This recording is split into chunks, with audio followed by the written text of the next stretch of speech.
Antes de irmos para o vídeo, não se esqueça de se inscrever no canal e ativar as notificações. Salmo 23, no verso 1. Vamos ler o que diz a palavra de Deus. O Senhor é o meu pastor, e nada me faltará. Ele me faz repousar em pastos verdejantes. Leva-me para junto das águas de descanso. Refrigera minha alma. Guia-me pelas veredas da justiça, por amor do seu nome. Ainda que eu ande pelo vale da sombra da morte, não temerei mal nenhum, porque tu estás comigo. O teu bordão, a tua vara e o teu cajado me consolam. Preparas-me uma mesa na presença dos meus adversários ou inimigos. Unge-me a cabeça com óleo, e o meu cálice transborda. Bondade e misericórdia certamente me seguirão todos os dias da minha vida, e habitarei na casa do Senhor para todo sempre. Deixa aberto aí no Salmo 23, não feche, feche apenas os olhos.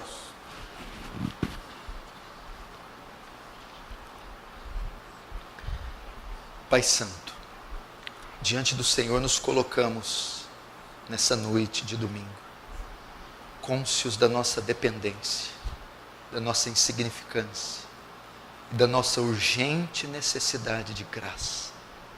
Ó Senhor, assiste o seu povo, atende o seu povo, Senhor. Estamos fartos de reuniões secas, áridas, frias, fartos de conhecimento inútil. Queremos manifestação do seu poder, Senhor, da sua graça, do seu amor. Há pessoas aqui necessitadas de uma visitação. Fala com elas, transforma as suas vidas, consola a sua vida. Pai Santo, me humilho na tua presença e peço que despeje da sua graça em toda a extensão desse salão. E leva mentes cativas em obediência à tua palavra, de modo que o teu reino avance, que o Senhor receba a glória para si e nos conformemos à imagem do seu Filho. Em nome de Jesus. Amém. Eu vou fazer a exposição do Salmo 23. Essa é, sem dúvida, a passagem mais conhecida das Escrituras. É o salmo mais popular das Escrituras, o Salmo 23. Sem sombra de dúvida, é a passagem mais lida, mais recitada, mais cantada e mais amada em todo o mundo. Quem já não ouviu o Salmo 23 sendo lido em funerais, em leitos de hospitais, em celebrações, consolando multidões, milhões, bilhões de pessoas ao redor do mundo? Pois o Salmo 23 é o salmo ou o escrito bíblico mais popular do mundo. A tradição dá a autoria do Salmo 23 a Davi. 73 salmos, pelo menos, são atribuídos a Davi, ao rei Davi. Dentre eles está o mais belo de todos, o Salmo 23.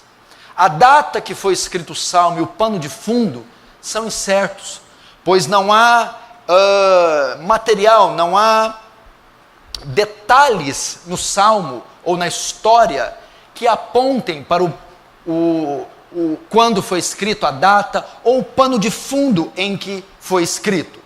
Muitos dizem que Davi o escreveu já na sua velhice, depois de ter sido um pastor, um guerreiro e o grande rei de Israel.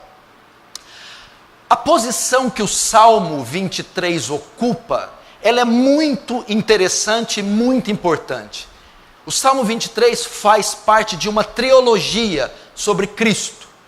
Nós temos o Salmo 22, é um salmo que fala da redenção, mostra o Messias sofredor, que nos redime mediante a cruz. O Salmo 23 mostra os benefícios que os redimidos recebem, aqueles que entram na aliança. E o Salmo 24 mostra Cristo vitorioso reinando. Essa é a trilogia. O Salmo 22 nós temos Cristo como nosso Redentor. No Salmo 23 temos Cristo como nosso pastor. E no Salmo 24 temos Cristo como nosso Rei.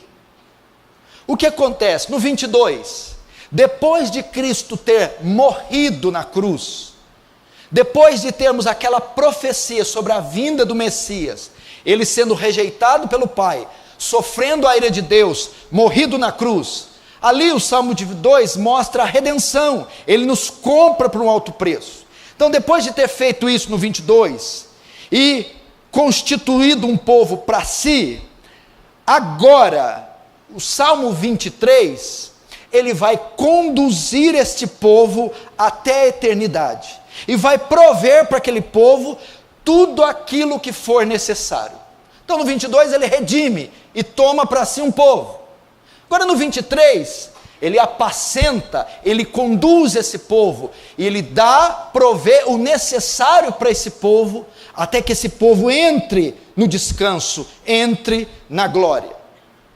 Por essa razão que agora nós entendemos o capítulo 8 de Romanos 32, quando diz: aquele que nem mesmo seu próprio filho poupou, antes entregou por nós. É o Salmo 22, é o Messias sofredor redimindo. Como não nos dará com ele, juntamente com ele, todas as coisas? Agora é o 23. Uma vez que ele nos comprou, nos redimiu, agora ele vai trazer a provisão necessária para nos manter aqui nessa terra, até que aquele último dia chegue. Para isso, Davi usa a metáfora de um pastor para mostrar a provisão de Deus, o cuidado que Deus tem com o seu povo. Davi usa a metáfora de um pastor, como um pastor que foi, se você se lembrar, Davi é chamado o grande pastor de Israel. Quando Samuel foi ungir os seus filhos, foi escolher um dos seus filhos para ser ungido rei, Davi estava apacentando as ovelhas do seu pai. Davi também conta, quando está diante de Saul, que muitas vezes um leão e um urso ia atacar o rebanho, e ele defendia o rebanho. Davi era um pastor, e ele vai usar a figura de um pastor, e o seu cuidado com as ovelhas. O Salmo mostra que nós temos um pastor que cuida de nós, e é isso que eu quero ensinar essa noite, o cuidado que Deus tem para com o seu povo. Não se engane, meu irmão, nós não estamos lançados aqui no tempo e no vento, não estamos lançados aqui à nossa própria sorte. Somos um povo, somos um reino, e nós temos um rei. Somos ovelhas, e nós temos um pastor. Tem alguém que cuida de nós, que vela por nós, que conhece nossas dores e nossas necessidades. E essa noite eu quero apresentar os nuances, os desdobramentos deste cuidado bondoso, benigno, que Deus tem para conosco. Talvez você entrou aqui, você que vai me assistir, passa por inúmeras dificuldades, depressões, vales, tribulações, incógnitas e conflitos internos que a maioria desconhece. E muitas vezes pensa: da onde virá o socorro, os recursos, como vencerei, me desvencilharei de tudo isso? Eu quero dizer para você, à guisa de introdução, tem alguém que vela por você. Você tem um pastor que cuida de você. Os olhos de alguém estão voltados sobre você. As mãos de alguém estão estendidas para você. Então, a metáfora de Davi vai usar um pastor que cuida do rebanho. O Salmo mostra que temos um pastor que cuida de nós. Agora, quem é esse pastor? Quem é o nosso pastor? Quando ele fala que o Senhor é o meu pastor, a primeira coisa que o Salmo revela é que ele nos compara a ovelhas. Somos como ovelhas. Ao dizer que temos um pastor, ele então diz que se temos um pastor, somos ovelhas. Por que ele nos compara com ovelhas?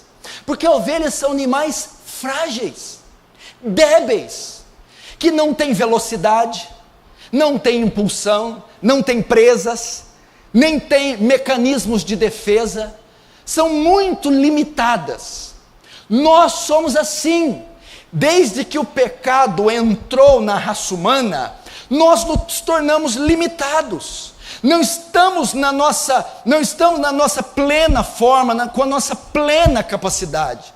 A Bíblia diz: todos pecaram e carecem da glória de Deus. Nós somos como essas ovelhas, débeis, frágeis. O Salmo 39 traz uma declaração estupenda que eu amo. Faz-me saber qual a medida dos meus dias, para que eu saiba o quão frágil sou. Nós somos frágeis. Deus conhece os pensamentos do homem e sabe que são pensamentos vãos. O Salmo 90 diz que os nossos dias passam como um breve pensamento, como um conto ligeiro, e nós voamos. O Salmo 103 diz que o homem, os dias do homem são como a erva do campo, que o sol seca e o vento sopra, e não se achou mais o seu lugar. Tiago capítulo 2 diz que a nossa vida é como um vapor, que logo se desvanece. Quanto tempo dura o vapor? Já abriu uma tampa de panela fervendo? Você abre e sai aquele vapor. Depois de segundos, se dissipam. Mas a ideia não é só mostrar a nossa debilidade. A ideia é que não existe ovelha sem pastor. A ovelha precisa de cuidado, precisa ser guiada, precisa ser pastoreada. Ela não consegue, ela não tem independência, ela não consegue se guiar. O texto quer dizer: nós também não podemos caminhar sozinhos. Temos que ser dependentes de alguém. Não temos condição de acrescentar um côvado à nossa estatura. Não temos condição de diferenciar a mão direita da esquerda. Necessitamos de um guia, necessitamos de um líder, necessitamos de um pastor, necessitamos de auxílio, de escudo, de torre forte, de castelo forte, necessitamos de um cajado, necessitamos. E a Bíblia diz que nós temos um pastor, nós temos um guia. Quem é o nosso pastor? Agora entrando no Salmo, a Bíblia diz: o Senhor é o meu pastor. O Senhor é o meu pastor. Primeira coisa que a Bíblia está mostrando é quem é o nosso pastor. Deus é o nosso pastor. O Senhor é o nosso pastor. João 10,14, Cristo agora nesse tempo do Novo Testamento diz: eu sou o bom pastor e conheço as minhas ovelhas e das minhas sou conhecido. Davi, ele, por ter experiência com ovelhas e sendo um pastor de ovelhas, ele assemelhou o povo de Israel, a própria vida, como ovelhas. E ele viu que, assim como ele, outros pastores cuidavam das ovelhas, nós teríamos um pastor muito superior. Hebreus vai dizer que é o grande pastor, o sumo pastor. O nosso pastor é Deus. Mas aqui traz outras coisas ainda. O nome hebraico aqui para o Senhor é meu pastor, não é Adonai, não é Elohim. O nome aqui é Yahvé. Yahvé é o meu pastor. Elohim é o Deus Criador, mas Yahvé é o nome que ele deu a Moisés no Monte Sinai. Eu sou. O que isso quer dizer? Significa que é o Deus da aliança. Quando ele fala eu sou te mandou, Yahvé te mandou, ele não só revela o nome santo, a glória, a santidade dele a Moisés, como ele faz um pacto com Moisés. É o Deus da aliança. Mas o que isso quer dizer? Quando ele vai criar os céus e a terra, no capítulo 1, o termo para Deus aí é Elohim. Quando ele vai ter com o homem no Éden, com Adão, o termo ali é Yahvé, o Deus da aliança. O que significa? Fala de um Deus pessoal, O Deus criador Elohim, que fez todo o cosmos com poder. O Deus que tinha um pacto com Adão. O Deus que fez uma aliança com Moisés. O Deus que tratava face a face com Moisés no Sinai. E o Deus que andava com Adão no Éden. É esse Deus Yahvé. É um Deus pessoal. É um Deus que está próximo. O que isso quer dizer? Que quem é o nosso pastor é um Deus presente, um Deus pessoal, um Deus que se relaciona conosco, um Deus que está próximo, um Deus que nos conhece. Por essa razão ele vai dizer: o Senhor é o meu pastor. Ele não diz o Senhor é o nosso pastor, ele usa o pronome possessivo: o Senhor é o meu pastor. O que ele está querendo dizer? Deus nos conhece pessoalmente. O nosso pastor é aquele que conhece a nossa vida, que conhece os nuances mais secretos do nosso coração. É um Deus presente, um Deus que não está alheio à nossa necessidade, às nossas fraquezas. É o Deus que caminha conosco, é o Deus que fez uma aliança conosco, é o Deus que conhece o nosso íntimo. Esta é a ideia. Hebreus 4,15 reflete o que eu estou querendo dizer, porque nós não temos um sumo sacerdote que não possa compadecer-se das nossas fraquezas, porém, quer dizer, o nosso Deus não é o Elohim, poderoso, distante, não é o Adonai, o El Sabaoth, não é apenas o El Shaddai, o todo-poderoso, distante, mas ele é o quê?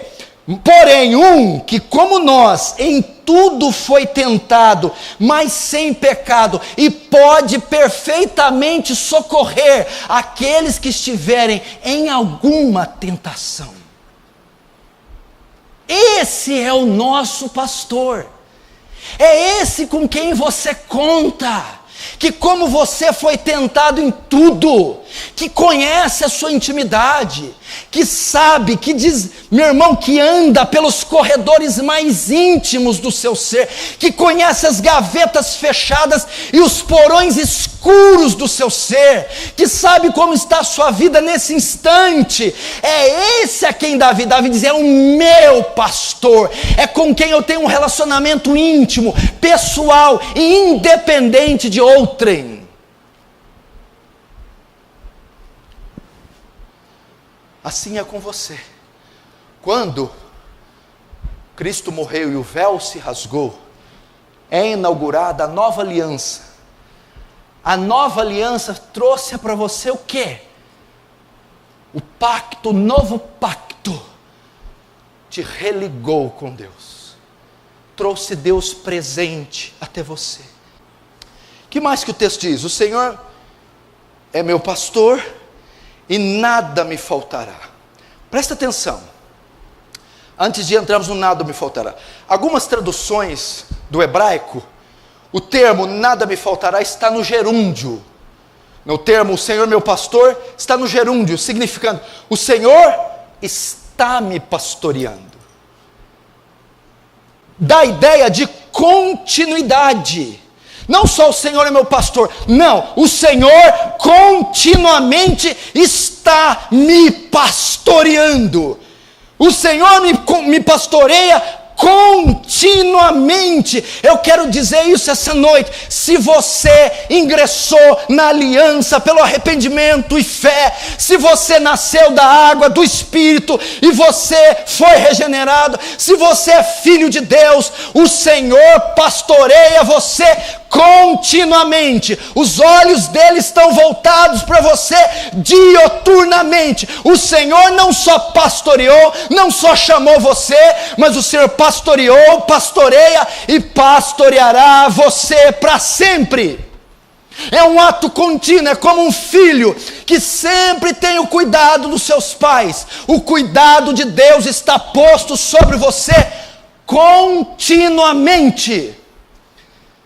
E por essa razão, em função do Senhor nos pastorear continuamente, nada me faltará.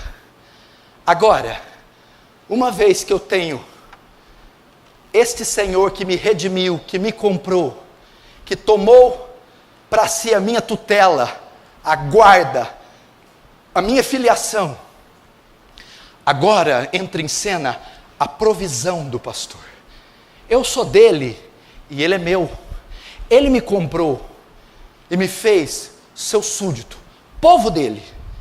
Por essa razão, o Deus que chama, o Deus que redime, o Deus que salva, o Deus que separa, é o Deus que cuida, é o Deus que provê. Nada me faltará. O que significa? Muitas pessoas, principalmente do movimento carismático, usam esse texto, Senhor meu pastor, nada me faltará, dando a ideia, eu vou ter tudo que eu quero. Nada me faltará. Não faltará uma Mercedes, não faltará um jato, não faltará um botox, não faltará uma lipoaspiração, não faltará... Não é isso. O hebraico quer dizer, de nada terei falta. O Senhor é meu pastor e de nada terei falta, ainda que eu não tenha tudo. Em vez de colocar, nada me faltará, de nada terei falta. Ou seja, o Senhor é meu pastor e eu terei o suficiente para me manter. Eu terei o necessário para me manter. Eu estou contente com o que Ele tem me dado. Esta ideia. Deus é aquele que tem garantido a provisão para a minha vida. É isso.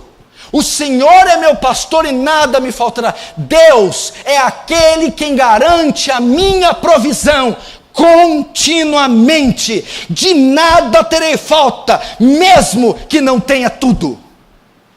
O que ele está dizendo, meu irmão, é que para essa condução pelos pastos verdejantes, em meio aos desertos áridos da Palestina, tudo que for necessário para a viagem, para a peregrinação das ovelhas, o pastor providenciará na nossa caminhada cristã. Eu não sei quando a sua se iniciou, não sei quando ela vai terminar, se com a sua morte, se com a vinda dele, não sei quando você entrará na eternidade, mas o texto é: tudo que for necessário para você completar a sua carreira, Deus vai prover.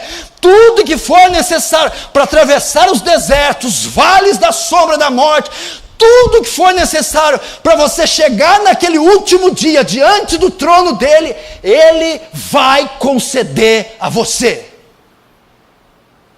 Você ouve um amém? Amém. É isso que está dizendo. O Senhor é seu pastor, você fez um pacto com Ele, você faz parte do rebanho dEle, faço.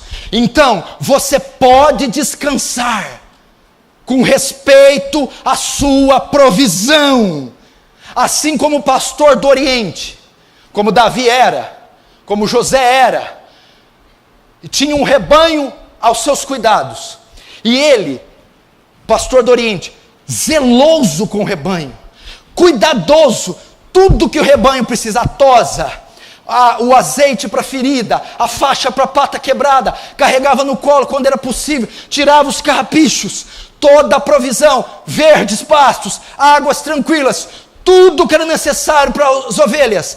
O pastor do Oriente traz, assim também conosco. Deus é zeloso com o seu rebanho, Deus é zeloso com o seu povo, Deus cuida detalhadamente do seu povo. Conte com Deus, conte com a sua provisão. O que é que te está faltando? Quais são suas necessidades? O que angustia sua alma? Conte com a provisão de Deus, conte com o zelo de Deus. Deus vai cuidar de você. Senhor é meu pastor. Pelo fato do Senhor Yahvé ser o meu pastor, pelo fato de o Senhor estar continuamente me pastoreando, de nada eu terei falta. Conte com a provisão de Deus. Eu vou ler um dos textos que mais revelam a provisão de Deus. Veja que coisa linda o cuidado de Deus. Salmo 145, versos 14 a 20. Olha só, escute. Os olhos de Deus estão voltados para ti e e Ele lhes dará o alimento no devido tempo. Abres a tua mão e satisfaz os desejos de todos os seres vivos. O Senhor é justo em todos os seus caminhos e é bondoso em tudo que faz.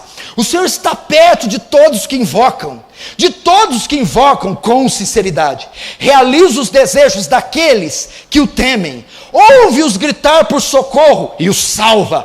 O Senhor cuida de todos os que o amam, mas a todos os ímpios destruirá.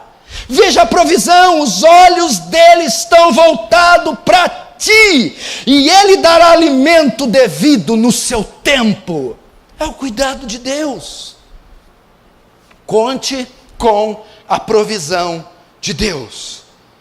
Continuando, verso 2: Ele me faz repousar em pastos verdejantes, leva-me para junto das águas de descanso, refrigera-me a alma. Refrigera-me a alma é a continuação do verso 2. Leva-me para junto das águas de descanso, refrigerando assim minha alma. O guia-me pela vereda já é outra sessão, ok? Veja o cuidado desse pastor na nossa jornada. No 22 ele nos redime, nos compra para ele. Pois é, comprou, estamos aqui. No 23, agora eu vou apacentar, eu vou prover o necessário deles, e eu vou consolar. O verso 22, o verso 1, fala da provisão, principalmente física, né? Deus provê tudo que é necessário fisicamente. O verso 2 já fala da provisão espiritual. Verso 1, cuidado com o corpo. Verso 2, cuidado com a nossa alma. Ele diz: Ele me faz repousar em pastos verdejantes. O que significa isso? Vejam só, na época e nesta região com que eram cultivado, com que era feito a criação de ovelhas, não era como no Brasil, verde por todas as partes, com abundância de fauna e de flora. Não é a mesma coisa lá. A Palestina é cercada de regiões áridas, desérticas e secas, de modo que uma nascente, de modo que represas e rios, e muita vegetação é algo escasso lá. E para o pastor conseguir esses pastos, da região que ele habitava com o seu curral, para a região que alimentava as ovelhas, às vezes ele percorria longas distâncias, por isso que fala de travessias de vales. Não era como nós, eu estou ali na minha casa, eu quero verde, é só ali no vale, tem verde, abundância, tem Patrocínio Paulista, Tirapuã, tem Claraval, está cheio de verde em toda parte. Eles não, tinha que correr longas distâncias. Agora, o que o salmista está dizendo? No meio do deserto, ele consegue, ele provê, ele encontra pastos verdejantes. É diferente, não é só levar para pastar e escolher o pastos, é o pastor conseguir achar o verde no lugar que não há verde, é conseguir água onde não há água, ele encontrar, fazer aparecer o verde numa região que não é propícia. Então o que esse pastor mostra? O Senhor é meu pastor, nada me faltará.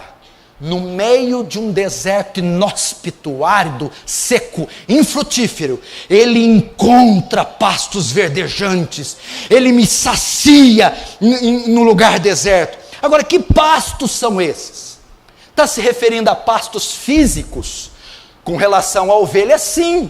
A ideia é que ele percorria grandes distâncias e achava um oásis e verde, e punha as ovelhas para pastar. Para nós, o que significa?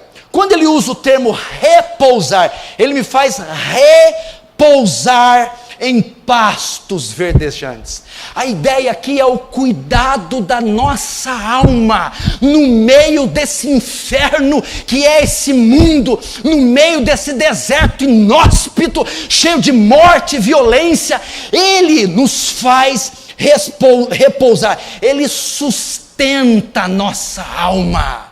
O pastor provê tudo o que é necessário para o nosso físico aqui nessa jornada, e tudo que é necessário para a nossa alma, num lugar onde a morte espreita a cada esquina, num lugar onde você tem as digitais das trevas, num lugar onde a ausência de vida, o pastor nos alimenta, o pastor nos supre, nos preenche, nos traz satisfação.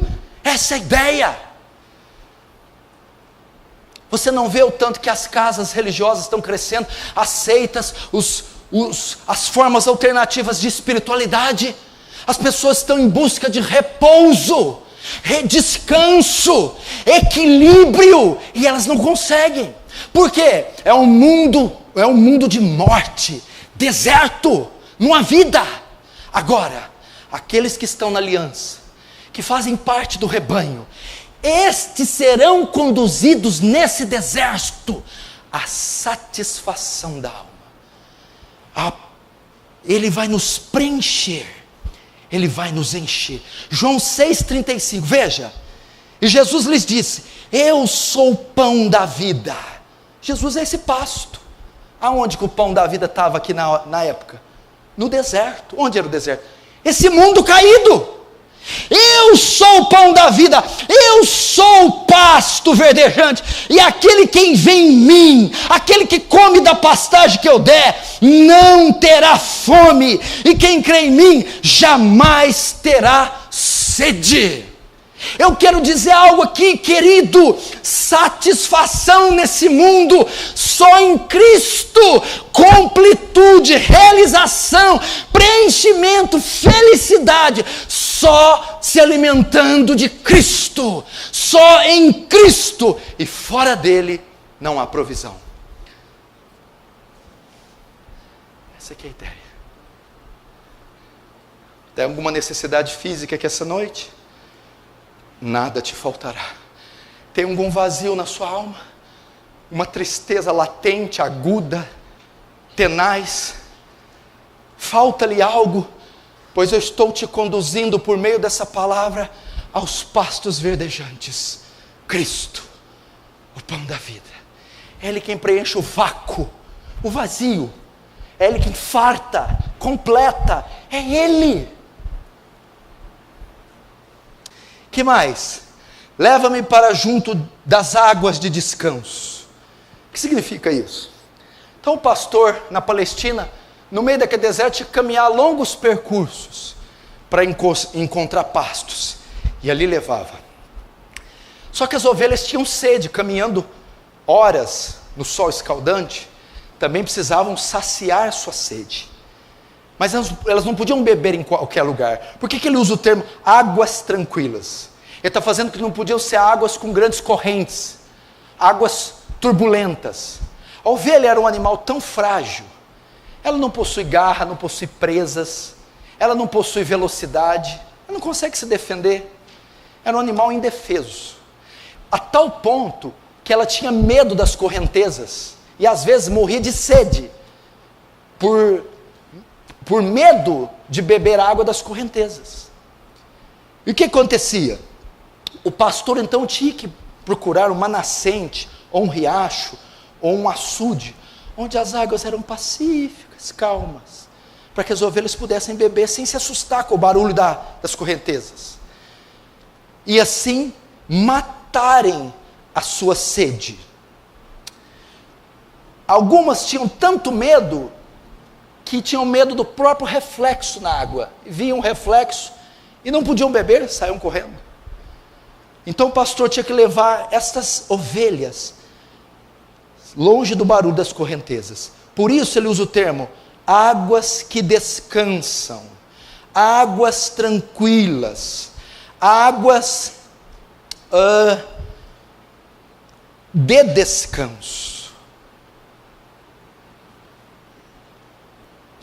Aqui aponta para duas coisas: tantas águas de fontes calmas, como da dispendiosa trajetória, e agora, deitado nos pastos, comendo e bebendo, descansando a sua alma, descansando da sua fadiga.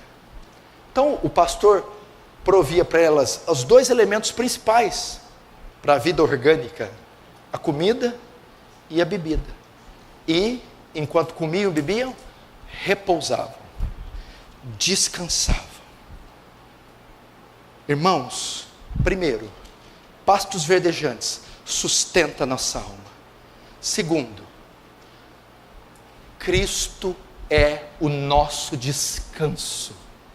Ele é o descanso da nossa alma. Hebreus 4, 9 e 11. Portanto, resta ainda um repouso para o povo de Deus, um descanso. Porque aquele que entrou no seu descanso, ele próprio descansou das suas obras, como Deus das suas. Procuremos, pois, entrar também naquele descanso. O que significa isso? Esse pastor, ele trouxe descanso às nossas almas, mas como? Reconciliação, perdão, nossa dívida foi paga, nós descansamos na obra de Cristo. Eu vou resumir de um jeito mais fácil: justificados, pois, pela fé, agora nós temos descanso para com Deus, paz para com Deus, reconciliação, não carregamos mais a culpa do pecado, nossa dívida foi quitada, e agora nós repousamos, descansamos nos méritos de Cristo.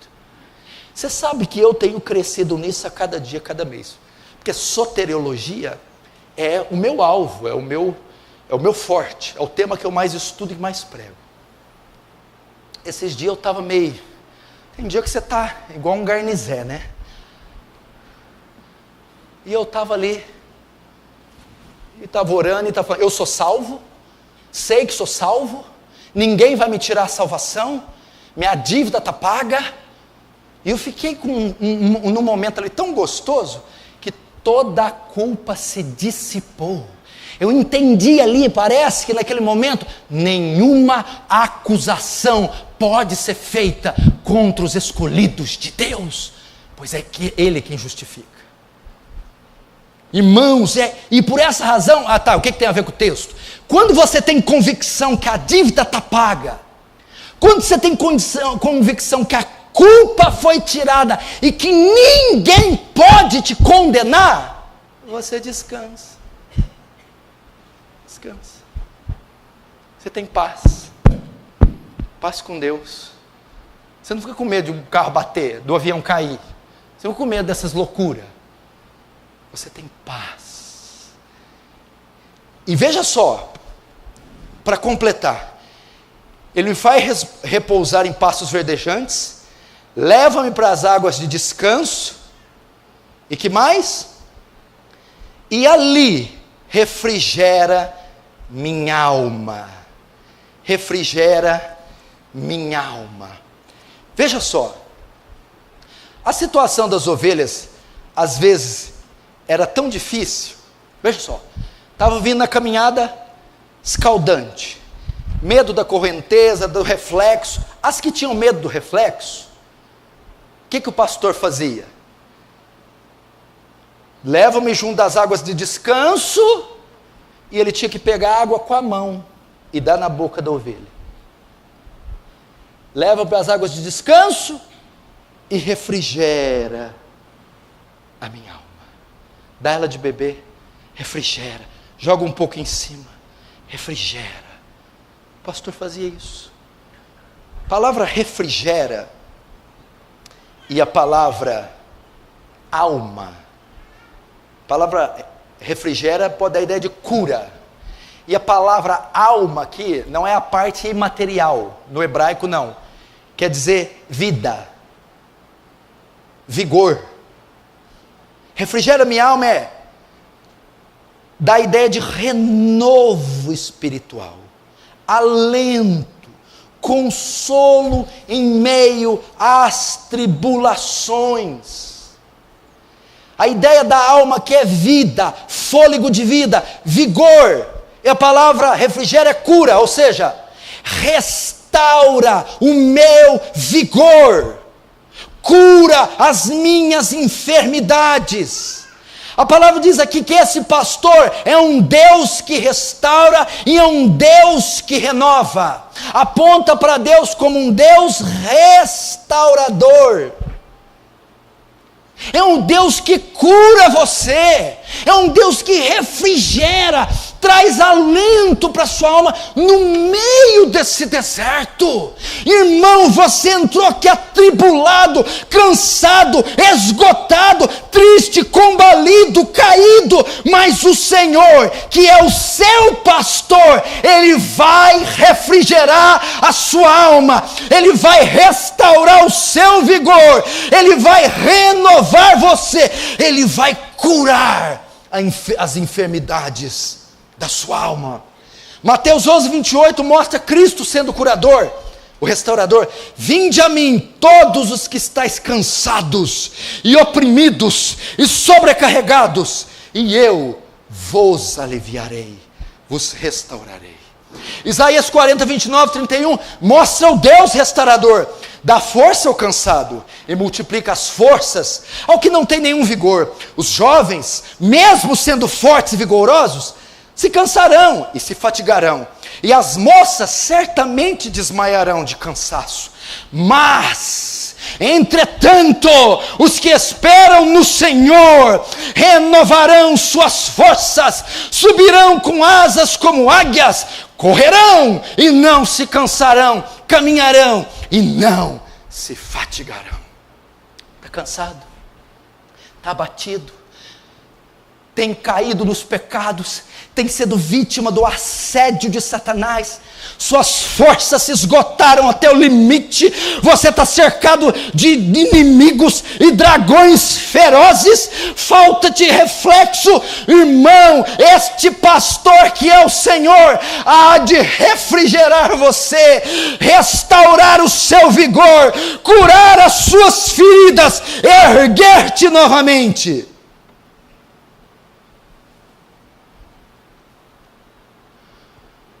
É assim que Ele faz conosco. Quem não está assim aqui hoje, fraco, abatido, é como se o radiador tivesse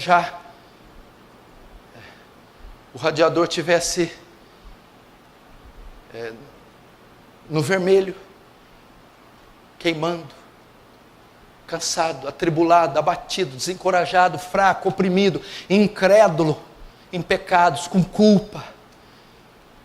Ele está dizendo: primeiro, sou eu quem farta a alma de vocês, estão cambaleando, estão trôpegos, com anemia, sem força. Comam do Senhor, meu irmão, vão para a palavra, vão para o Senhor, se alimentem dele, vocês vão ver o vigor se tornando novamente robusto. Que mais? Estão abatidos? Esse mesmo pastor que farta, restaura, recompõe, reconecta, ergue, põe você de pé. Refrigera minha alma, restaura o meu vigor, meu fôlego de vida, cura minha alma. Que mais? Verso 3: guia-me pela vereda da justiça, por amor do teu nome. Ele está usando a metáfora de um pastor. E pastor e ovelhas pastores guiando ovelhas, guiam por terra, por água. Agora, por que ele está usando vereda da justiça? O que é isso? Porque ele usa esse termo para falar de conduzir ovelhas. Guia-me pela vereda da justiça. Ele está querendo dizer aqui, guia-me por caminhos retos, por caminhos planos, por caminhos seguros. Ele usa esse termo porque ovelhas são animais que facilmente se dispersam, assim igual você, facilmente se dispersa, facilmente perde o foco, o alvo, facilmente sai do caminho.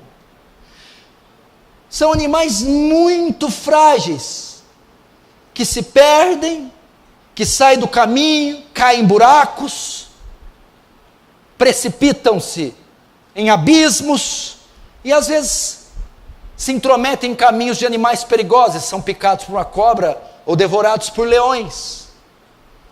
E a ideia aqui é que o pastor, sabendo da fragilidade, debilidade, da incapacidade de discernimento da ovelha, da fragilidade do seu discernimento espiritual, da dificuldade de se manter reta, o pastor conduz num caminho que ela pode trafegar, num caminho que ela não vai se perder, num caminho que ela pode andar, num caminho reto, num caminho seguro. Para nós, a oração do salmista é trazendo para nossa alma, esse é um pastor que nos conduz a ponto de nós orarmos: Senhor, guarda-me de me desviar, livra-me dos caminhos tortos, livra-me dos caminhos de pecado. A ideia é que o Senhor vai nos conduzir em caminhos de retidão, que o Senhor vai nos conduzir em nossas decisões, de maneira que não tomemos decisões tortas, decisões precipitadas, decisões que comprometam nossa carreira. Ele vai nos guiar. Aquele que nos redimiu, que nos comprou, tem agora em mãos a nossa posse. E Ele vai nos guiar em retidão. Irmão, você confiou sua vida a Ele, você entregou sua vida incondicionalmente a Jesus, Ele vai conduzir você retamente. Confie nele. Isso é vereda da justiça. O Senhor vai te conduzir no caminho da verdade. O Senhor vai te conduzir na vereda do Evangelho. O Senhor vai te livrar das heresias. Vai te livrar o Senhor vai te livrar das seitas. É a ideia de combati o bom combate, acabei a carreira e guardei a fé. Me guardei na vereda da justiça. Me guardei em retidão. O que Paulo está dizendo, não me desviei nem para a esquerda, nem para a direita. Fui fiel à visão celestial. Fui fiel à sã doutrina, fui fiel à retitude que Deus colocou em mim. Cristo, meu irmão, ele vai até mais longe aqui. Ele fala da segurança eterna dos santos. Deus não vai deixar você tropeçar. A ideia é que Deus vai assegurar que você inicie a caminhada, que você chegue até lá. Judas 1, 24, 25. Ora, aquele que é poderoso para vos guardar de cair e apresentar-vos irrepreensíveis com alegria perante sua glória, ao único Deus sábio Salvador nosso, seja a glória e majestade, domínio e poder, agora e para todo sempre. Amém. Sabe o que está querendo dizer aqui? Querido, você só se mantém de pé por causa do Senhor. Você, meu irmão, não fica de pé pelo seu próprio esforço. Não é você quem te sustenta. Não é você que garante a chegada na reta final. É o Senhor quem te ergueu. É o Senhor quem te sustenta. E é o Senhor quem impede você de cair. Você não tem essa força. A ideia que está dizendo aqui: Senhor, guarda de me cair. Senhor, mantém-me de pé. Senhor, não me deixa desviar-me. Senhor, não me deixe nem para a esquerda nem para a direita. Guia-me retamente, guia-me na verdade. Não permita que eu me distorça, que eu fique cego, que eu caia. Pedro, quando foi dizer, nem que todos te neguem, eu não te nego. Jesus pôs a mão aqui, devia ter um púlpito lá, fez assim com a perna, e olhou para ele assim: really? Sério? Você não vai me negar? Tem algum galo aí? Tem. Antes que ele cante, você vai me negar 3 vezes. Porque você está confiando na sua força para se manter de pé. E não é a sua força quem te mantém de pé, é a graça de Deus. E aquele que é poderoso para vos guardar de cair, é Deus quem me impede de cair, é Deus quem me mantém de pé, é a graça de Deus que me mantém de pé, e é a graça de Deus que vai me conduzir neste caminho reto. Você confiou sua vida a Ele? Ele vai te conduzir. E por que Ele faz isso? Agora você vai falar para mim assim: qual é a garantia que eu não vou cair? Qual é a garantia que eu vou continuar nesse caminho reto? Que eu já vi muita gente fazer igual o leão da montanha, saída pela direita. Qual é a garantia? O seu pacto, a sua aliança, por amor do seu nome. Veja lá então, no verso 3. Guie-me pela vereda da justiça, por amor do seu nome. Meu irmão, não é por vossa causa, ó Israel, que eu tenho feito isso, mas é por causa do meu nome. Muitos se gabam de estar onde estão por causa do mérito, se gabam de ser o que são por causa dos esforços, dos talentos. Mentira, bobagem. Você só tem o que tem, só está onde está, só foi feito o que foi feito por amor dele, é para a honra dele, para a glória dele. É por meu nome, por amor ao meu nome que eu te conduzo, por amor ao meu nome que eu te sustento. Mas isso aponta para outra coisa.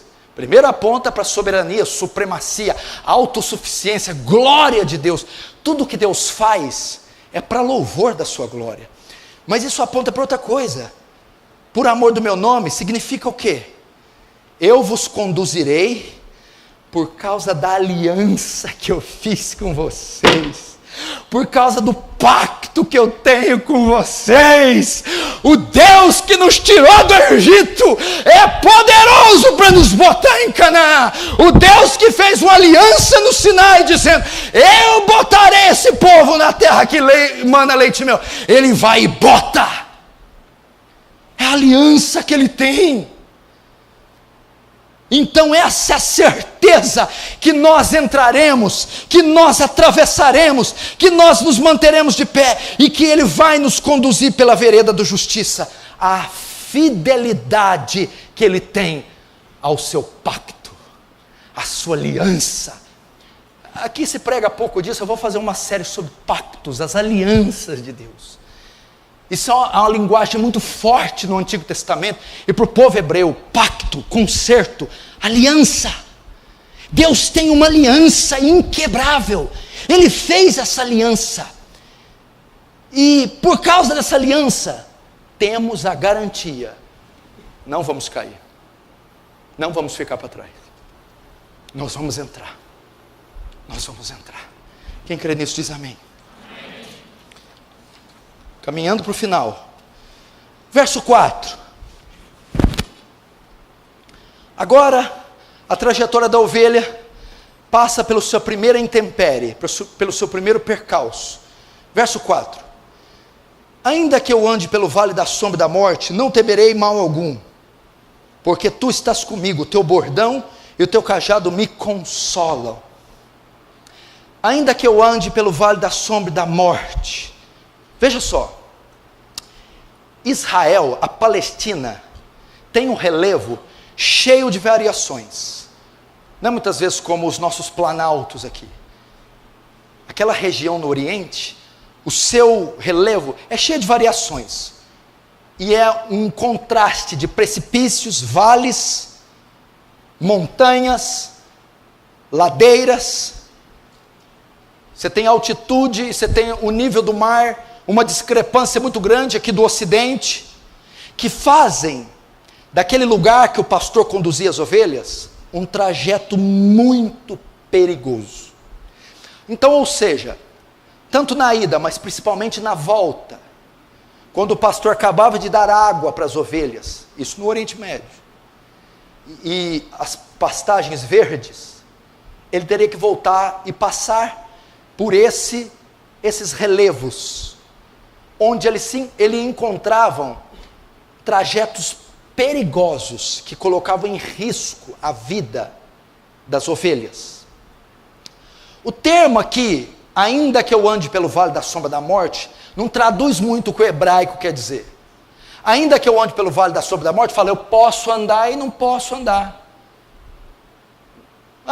Caso um dia eu venha andar, muita gente pensa assim, não.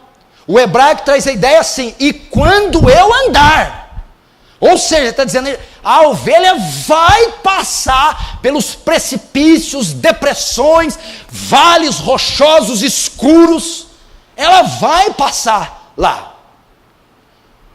Então a ideia do hebraico não é talvez você passa, talvez não, irmã.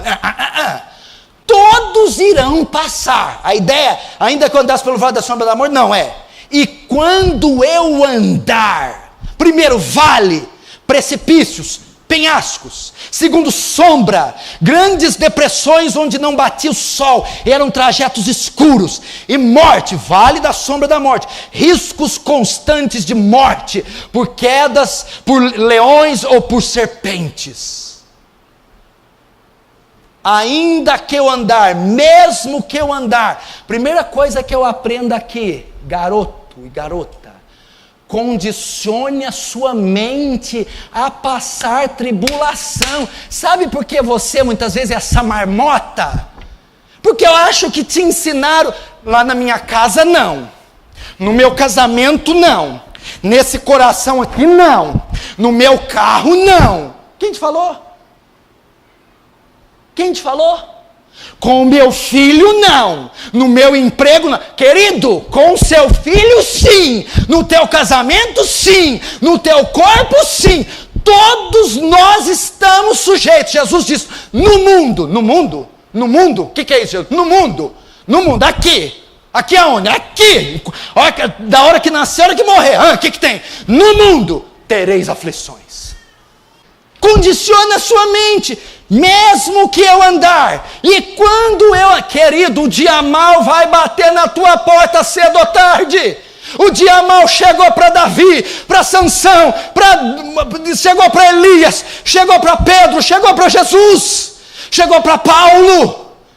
É o dia mau, o vale escuro, penhascos, precipícios, grandes depressões, onde a escuridão predominava e riscos constantes de morte.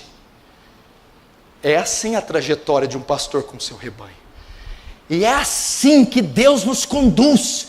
Ele está à nossa frente, Ele conduz. Mas o que o texto quer dizer? Ainda que eu ande pelo vale da sombra da morte, não temerei mal algum. Ele não vai impedir os perigos de surgirem, mas Ele garante a segurança no caminho de volta. É isso que Ele está dizendo.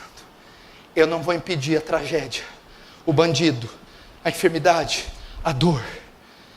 Eu não vou impedir, mas eu garanto a segurança, o livramento, a provisão, o cuidado.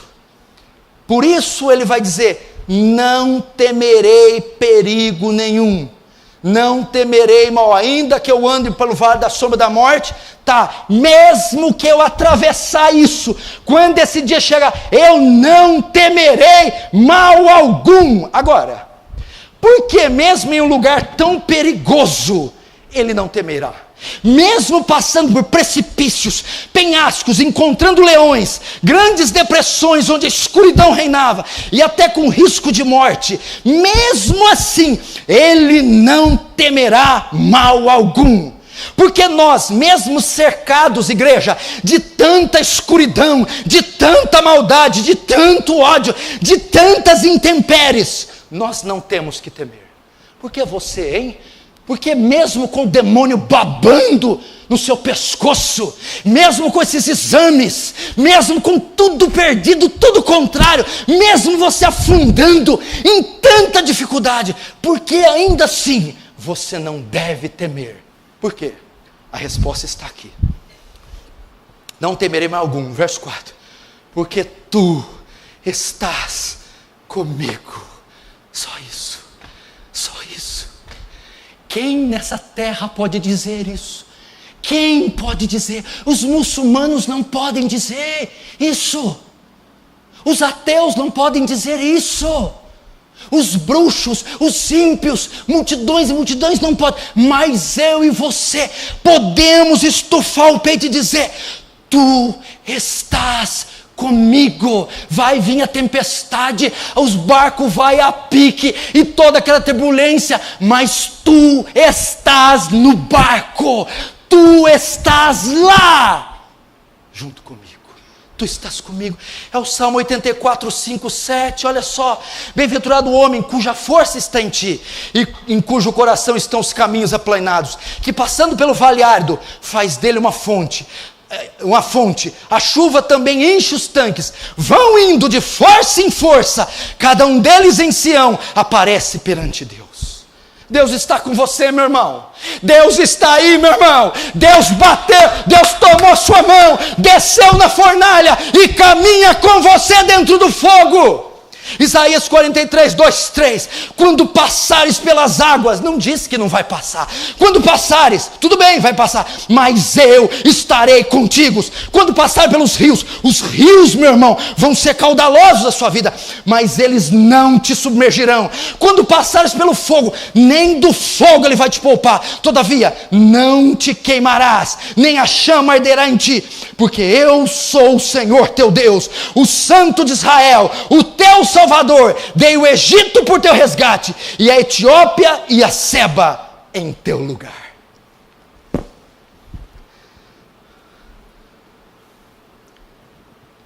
Não temas. 365 vezes está escrita a palavra não temas na Bíblia.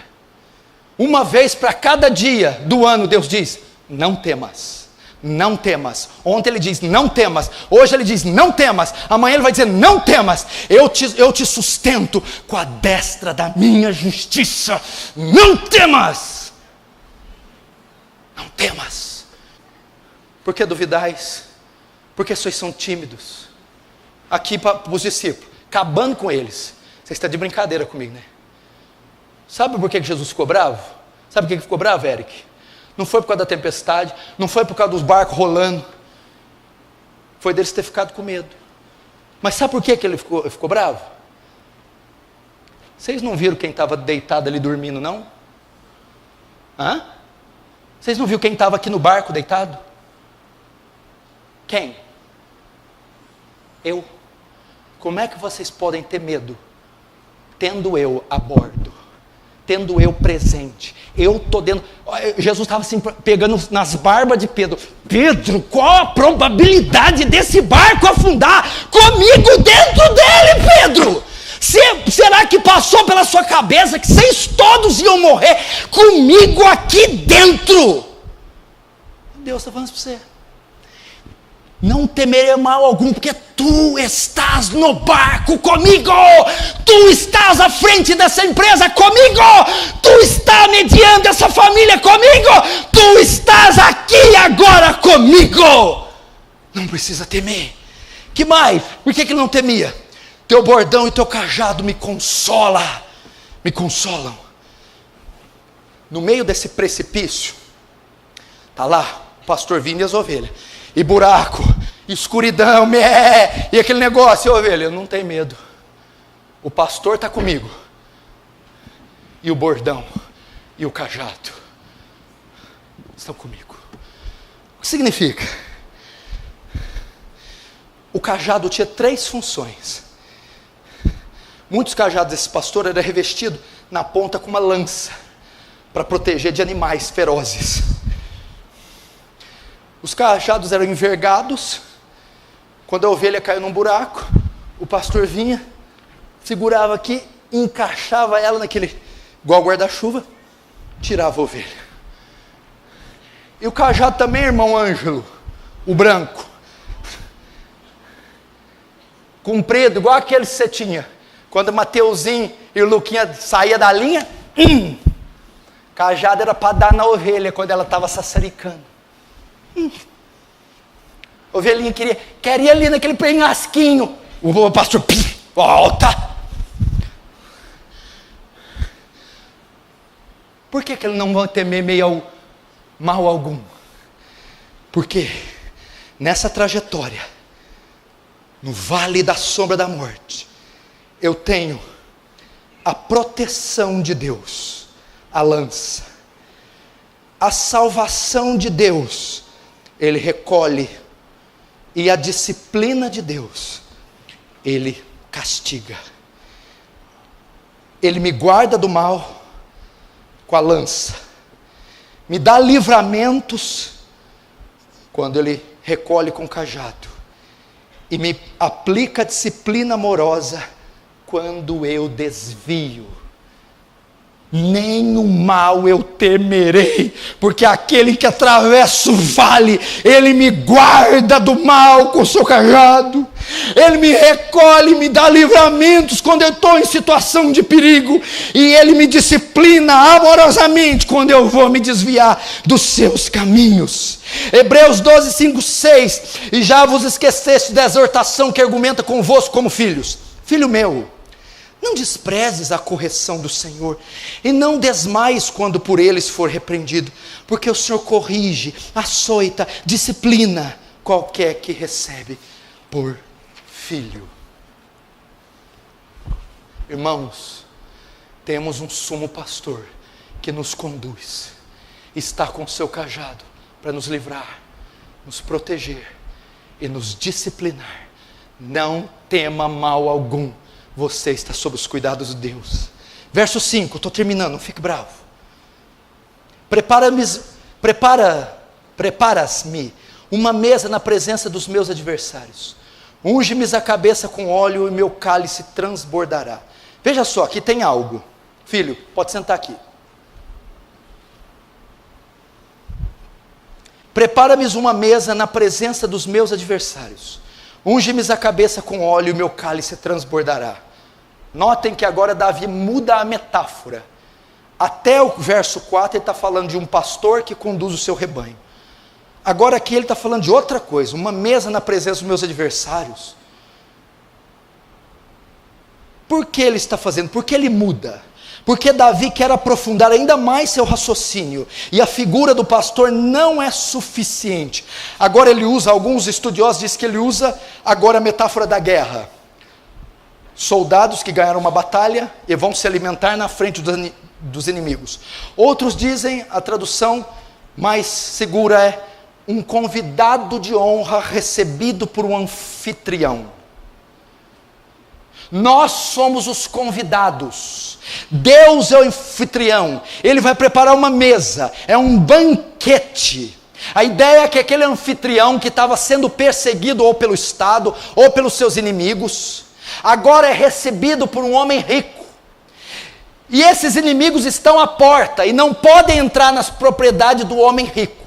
E o que o homem rico faz? Ele estende uma mesa, o anfitrião, e enche ela de todas as iguarias, e chama o convidado perseguido para sentar e desfrutar daquele banquete. Unge a cabeça dele com óleo e enche o cálice, a taça, o copo de vinho até transbordar. Para quê? E faz isso na frente dos inimigos dele. Na frente dos inimigos. Então os inimigos estão tudo lá fora, saindo fogo pelas ventas, não pode pegar ele. E o homem rico, prestigioso, abre a porta, faz o banquete e bota para comer. O que é isso? O homem rico, o anfitrião, está querendo mostrar para aqueles inimigos: este cara é meu amigo, eu me importo com ele, e eu estou honrando ele. Quando serviam grandes comidas, era uma maneira de honrar, e quando ungia a minha cabeça com óleo, é muito comum no Oriente ungir profeta, rei, sacerdote com óleo, e visitante, era um óleo aromático, e o óleo sobre a cabeça também era uma maneira de honrar, mostrando a importância que o hóspede tinha. É isso que ele está dizendo. E o que ele quer dizer com isso para nós? Esses inimigos aqui preparam uma mesa na presença dos meus adversários. Não é inimigo assim, gente está fazendo fofoca. É inimigo mortal, inimigo de morte, que queria matá-lo, que odiavam ele com toda a sua fúria. O que ele está querendo dizer aqui, irmão? Deus, nessa trajetória, o que ele faz?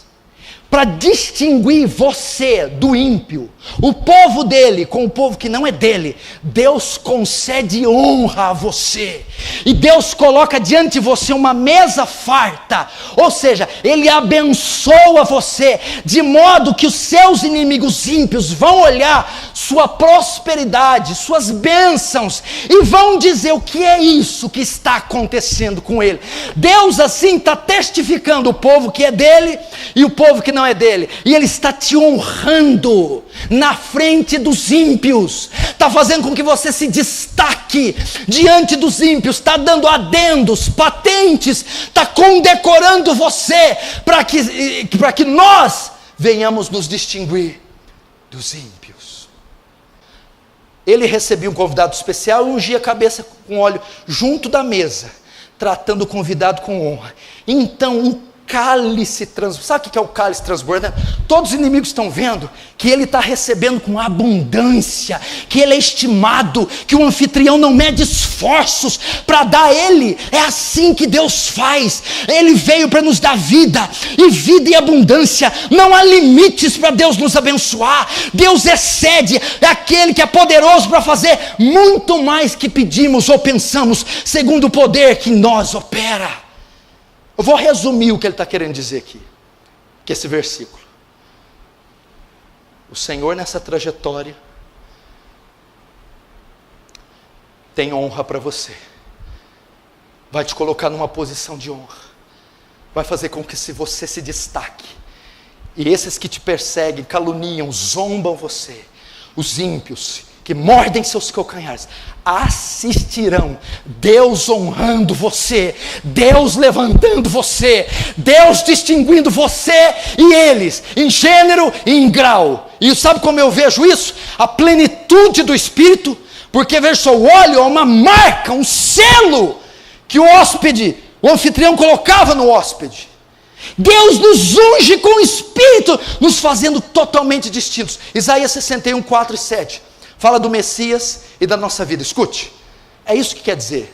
O cálice transborda e unge a minha cabeça com óleo. Escute, o Espírito do Senhor Deus está sobre mim, porque o Senhor me ungiu para pregar boas novas aos mansos, enviou-me a restaurar os contritos de coração, a proclamar liberdade aos cativos e a abertura de prisão aos presos. Escute, a apregoar o ano aceitável do Senhor e o dia da vingança do nosso Deus, a consolar todos os tristes e a ordenar acerca dos tristes de Sião, que lhes dê glória em vez de cinza, óleo de gozo, óleo de honra, óleo de distinção em vez de tristeza, vestes de louvor em vez de espírito angustiado, a fim que se chamem árvores de justiça, plantação do Senhor, e edificarão os lugares antigamente assolados, restaurarão os antigamente destruídos, e haverá estrangeiros que apacentarão vossos rebanhos, e em lugar da vossa vergonha tereis dupla honra, e em lugar da afronta exultareis na vossa parte. Por isso, na sua terra possuirão o dobro e terão perpétua alegria. É isso que o Senhor faz. Agora eu vou encerrar. Desculpe ter passado um pouquinho. Verso 6. Bondade e misericórdia certamente me seguirão todos os dias da minha vida, e habitarei na casa do Senhor para todo sempre. Aqui é a conclusão. O salmista, que é Davi, pensa o histórico de Davi. Ele olhou para trás e ele viu tudo que Deus tinha feito por ele: livramento, provisão, proteção, perdão. Aí sabe o que ele vai falar aqui? O verso 6, bondade e misericórdia, certamente. A conclusão dele após ter discorrido todo o salmo, depois de ver o quanto Deus cuida dele, é: eu tenho convicção na fidelidade de Deus, e eu tenho certeza que duas coisas sempre vão estar comigo. Eu tenho certeza que as promessas da aliança vão se cumprir, e pelo menos duas coisas estarão comigo depois de ver tudo isso. Quais são? Primeiro, bondade. Segundo, misericórdia. Bondade, sempre terei o perdão, a provisão, a proteção, o cuidado de Deus. Por quê? Porque Deus é bom. Segundo, misericórdia. O hebraico aqui, amor leal, amor fiel, amor inabalável. Eu sempre terei uma sentença favorável. Eu sempre terei uma disposição de Deus em me fazer o bem. Bondade e misericórdia me seguirão. O hebraico da ideia é usado para inimigos que perseguem. A palavra aqui, me seguirão, não é isso. É perseguição. O Senhor está dizendo que bondade e misericórdia vão te perseguir, vão comprar uma briga para o hebraico da ideia, vão, e chegam mais perto, persegue, até que alcançam, e prendem, e tomam. O Senhor está dizendo, a bondade e misericórdia vai te perseguir, vai te alcançar, até te pegar. E quando que me seguirão? Bondade e misericórdia certamente me seguirão todos os dias da minha vida. Constantemente você tem o perdão, constantemente você tem a provisão, constantemente você tem o amor inabalável. E agora ele encerra com a única atitude dele no Salmo. Diante de tantas promessas feitas, o que ele fala? E habitarei na casa do Senhor para todo sempre. A ideia do hebraico é: eu quero morar no templo, ou no tabernáculo, porque Davi não era da época do templo. Eu quero morar no templo. Davi chega na conclusão: diante de tanto bem feito a mim, eu não quero jamais me apartar da sua presença. Quero adorar o Senhor continuamente, cultuar o Senhor continuamente, louvar ao Senhor e ser grato por todos os seus benefícios. É isso. Eu quero estar na casa de Deus para sempre, adorando Deus para sempre, louvando a Deus para sempre, em forma de gratidão. Meu irmão, eu fecho a mensagem assim: diante desse supremo pastor que cuida tão graciosamente de nós, vamos viver constantemente na presença dele, viver uma vida devotada, entregue, como sacrifício vivo, santo e agradável a Deus. Vai ter reunião de oração de manhã? Venha. Vai ter na quarta? Venha. Vigília na sexta? Venha. Culto, escola dominical, evangelismo? Venha. Venha. É um meio de mostrar gratidão a esse grande pastor. Amém? Feche os seus olhos. O louvor pode subir. Os oficiais podem se posturar à minha direita. Vamos orar. Gostou do vídeo? Então não se esqueça de se inscrever no canal e acionar as notificações. Estamos pedindo isso por conta das novas normas do YouTube. Para isso é necessário seguir 3 passos: se inscrever no canal, ativar as notificações clicando no sininho ao lado do botão inscreva-se e curtir o nosso vídeo. Fazendo isso, você irá contribuir com o canal e ajudará a levar o Evangelho para mais pessoas. Deus abençoe.